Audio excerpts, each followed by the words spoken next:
Hello, and welcome to Storytime with HDThul.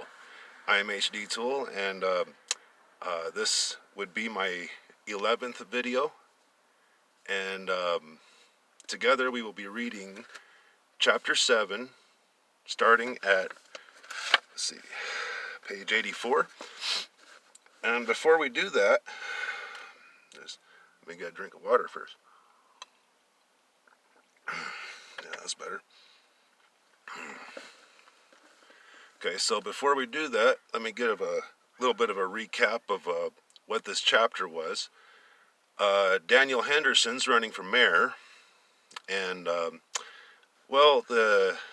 he was doing a debate, and during the debate, he got offended because some of the contestants were badgering him about his wife being insane and all.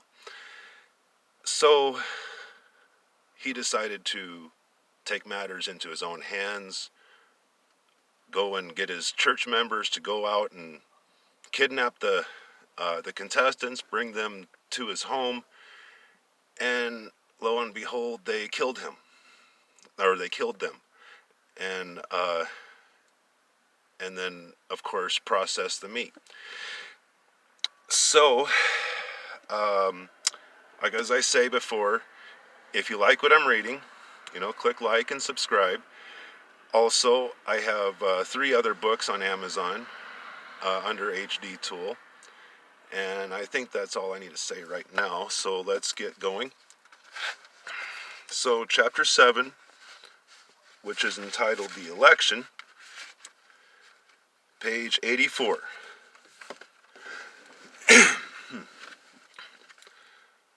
The next morning, the front page of the Humboldt Times read, "Contestants for the upcoming election disappear without a trace. Foul play is suspected." There were investigators coming over to the Henderson's house, asking questions, but getting no straight answers. One day, a private investigator who suspected something wasn't quite right with the way Daniel would answer his questions went snooping in the basement, trying to find something incriminating against the Hendersons. He walked down the stairs and saw the crayon-drawn pictures of Christ on the cross hanging on the wall. As he is getting closer to the bottom of the stairs, he saw strange lights coming from somewhere in the basement.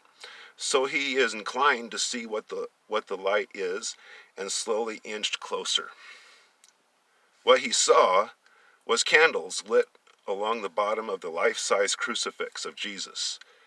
Then he saw the folding chairs that faced the crucifix and a podium, which gave the indication to him that this was a church. So he walked closer to the life-size crucifix and saw something on it. He couldn't tell what it was right away. He had to get closer. He had to get a closer look. There was a light reddish, almost pink stain along the face of Jesus. Just then, he was gawking at the pink stain on the statue. "Do you like my church?" he heard from behind. "It's definitely interesting." "I'm a reverend, and this is my church," Daniel stated. "I'm sorry for snooping. I was let in by, I think he said his name was Chris?" "Yeah, that's one of my sons." "My name is Brian Fowler, P.I. "Who hired you?" "Sorry, that is confidential." "You think that I did something with the candidates, don't you?" "Well, look all you like. You won't find anything." "So you won't mind if I examine the whole area, right?" "Like I said, you won't find anything. So look all you want." "Thank you. I think I will." So he searched down a long corridor in the basement that connects with both the grocery store and the meat plant. There was a door that opened up to the back side of the grocery store and continuing forward. In the corridor is the meat plant. He went forward towards the meat plant, and before he could go any further, slam! He saw stars before his eyes and felt something of an electric impulse in the back of his brain, and suddenly his world went black. Leonard had shoved an ice pick in the back of his head and killed him instantly.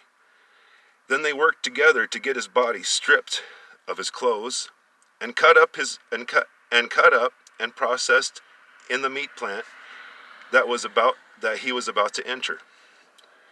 A few days after that, Daniel was declared mayor by default, as they could not resolve the issue of the missing candidates, in which Daniel had a public barbecue to celebrate his becoming mayor. People were laughing and carrying on at the barbecue. Men were betting on the mechanical bull in front of the grocery store, and many families were playing many of the friendly games that were being played, and all were being filled with meat, both from the previous victims and the leftover animal meat that was processed recently as well. In any case, they all loved the meat that was being served at the Henderson's barbecue. And that would be the end of that chapter. So, now is page 87, and that chapter will be actually supposed to be chapter 8, but I put chapter 7 for some strange reason. I guess I messed up on that. I'm sorry. I did, however, make corrections, and just to let you know, I made corrections on my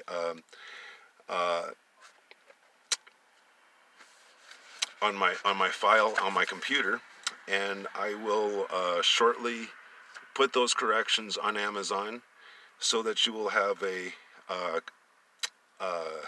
more revised version to look at.